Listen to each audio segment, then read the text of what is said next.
just two quick questions. One is, it seems like the elites or the political elitists, social activists, are willing to work with either the KMT or the DPP or whoever's in power to fight for their rights.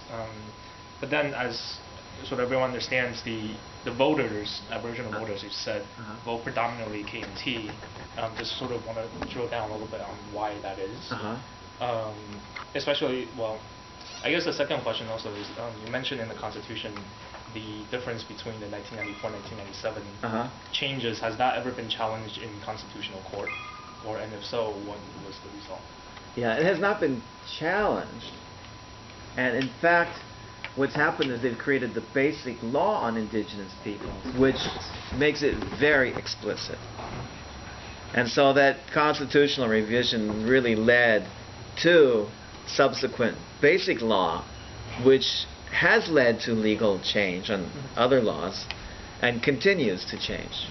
But of course, once you have the basic law, then you have to change the law, and then you have to change all the banfa, all the regulations. So it takes a long time to kind of percolate down. But the idea is now very well established. That's your last question. So you want to get back to your question of why do they vote for the KMT? Right, that's basically the question. Especially since the elite seems to be able to work with whoever is in power, or whoever they think will get their rights. Yeah. So basically, you're right. The elites tend to be able to work with whoever's in power. They were able to work with the Japanese. They were able to work with Chiang Kai-shek. They were able to work with Jiang Qingguo, with Li Denghui, with Chen Shui-bian, with Ma Ying-jeou. They could probably even work with mainland China. But then there's this really strong tendency. And if you ever look at the election results, they are deep blue. The exceptions being the plains groups, so who have closer relations with Hokkien people and so forth. And to a certain extent also, the Taiwan and Pingdong tend to be a little bit greener. But other than that, they tend to be really deep blue. And I think that the reason for that is that from the perspective of individual voters, that there are so many of them who have relatives who came over from China with Chiang Kai-shek, the mainlanders, Waisanren, that they feel as if maybe it's an uncle, but there's somebody around that has been kind to them. And many of these people actually have learned Aboriginal languages and then raised their children to be indigenous, and they're accepted. And there's been an idea, ever since the Qing dynasty, that the outsiders can protect them from the Hokkien and Hakka people who want their land and so forth, or who hire them for construction and sometimes don't pay them. And so they kind of see them as an alliance between mainlanders and indigenous people. And I think there's an emotional, effective relationship there that keeps getting expressed in elections. So it's a very micro-level approach to election behavior. But I think it can explain it. Then they can go out and mobilize other relatives and friends and so forth. And they're very effective of that. So it keeps people going. But they don't vote KMT because they've really thought through policy, or they want, a closer relation with mainland China or whatever. They don't really see that as important at all. It's much more about emotional ties. This is why I call this all our relations.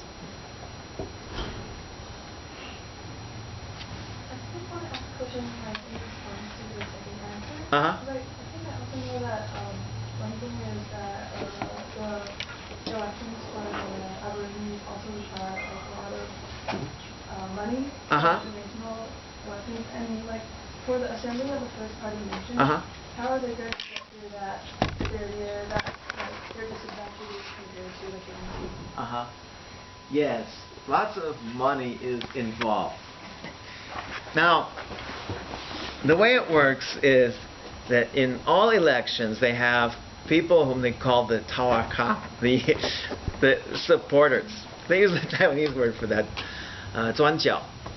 And they receive a certain budget, which they spend. So if they say, I spent $5,000 for every vote, they don't mean that they gave everybody a little red envelope with 5,000 NT dollars. What they mean is that they spent a large budget in order to get, 300 votes or whatever the goal is, and they use that on banquets and alcohol and, of course, red envelopes with money for strategically placed people who will then go out and mobilize more votes. So money is a very big part of the elections. It looks like corruption from the outside. So, anyway, money is a big part of that. And so that's why it's very difficult for clean elections to happen. And every election, there are inevitably, in at least some communities, usually from the Presbyterian Church, a little group of somebody who support a candidate that doesn't distribute money and food and alcohol in this way. And they do not win elections. So, I'm not optimistic about the First Nations Party. I can wish them well, but I think it's a very difficult project they have and may not be successful the first time, or even the second or third time. I think. Yeah. So I've spent the last several months trying to understand the behavior of Aboriginal legislators, and in particular to try to understand in what ways they're being effective representatives of their constituents.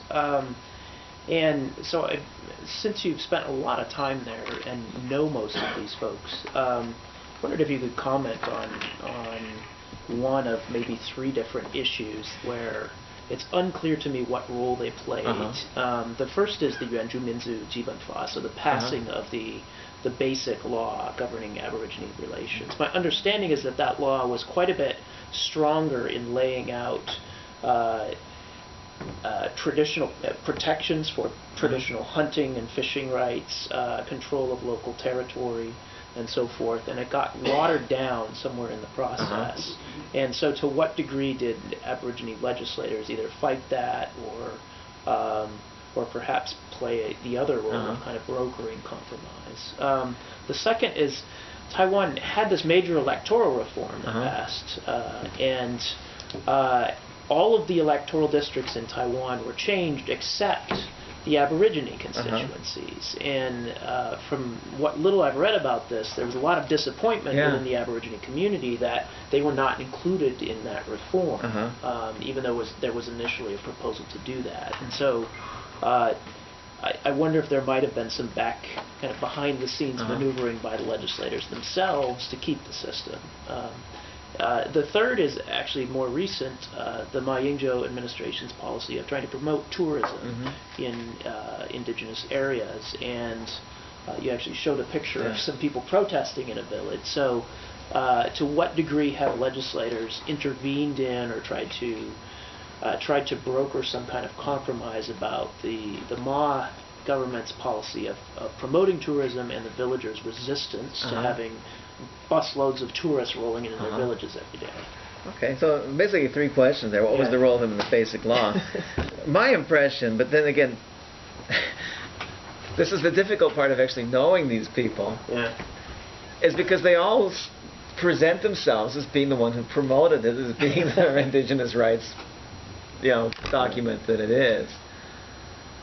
And so they at least present themselves as being the one who really wants this to be as strong as possible. But of course there was watering down.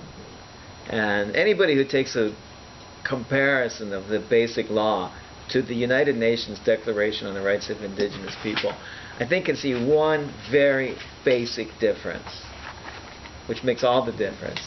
And that the UNDRIP starts out saying indigenous peoples have the right to, etc., etc., etc. So it's an inherent right that they have indigenous people.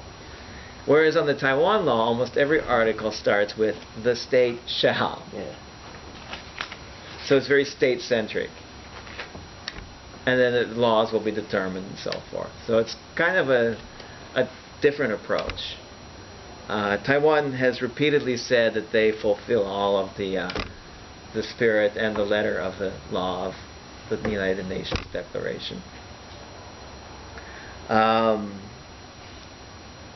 So there's the change about the reform, and I think you mean the municipal reform? No, I mean the change to the Lifayuan. Okay. The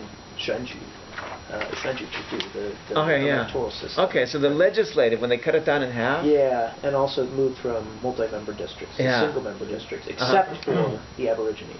They got rid of the single non-transferable vote everywhere. Except in the Aboriginal districts. I think that the Aboriginal legislators were very much in favor of keeping the old system. Is that? Okay. Yeah. That's what I suspected, but... Yeah. Yeah. Because they've... the ones in place, of course, have benefited from that. That's how they got their power, and I don't think they wanted any change. Okay. And the tourism? Yeah, the issue? tourism. I think that uniformly they are all in favor of bringing in tourists. I think they're on that side. Okay. And is there enough kind of unhappiness within the villages about that they might consider voting for somebody else in the next election? Or is there... yeah, I'm just trying to get a sense of whether legislators need to be responsive to that kind of unhappiness or not. Yeah, I bet there's a problem with that, because generally speaking, with like 380 or something Aboriginal villages, right? Yeah. Most of them get no tourists. Yeah. Okay. All right. So most of them are imagining that if they were to get tourists, then they would all get wealthy. Right. So it would be very difficult for somebody campaigning on a national level to be against tourism. And then you have all of these local issues, like I showed here, where people are not earning money from tourism as tourists walk through their village or drive through their village, and then they protest. But there's a tendency, and this is changing, but there has been a tendency that people are highly uninterested in whatever's happening in the village down the street. Not to mention the one on the other side of the island. So I don't think it would be an issue that legislators would find to be extremely profitable to explore in terms of getting votes again.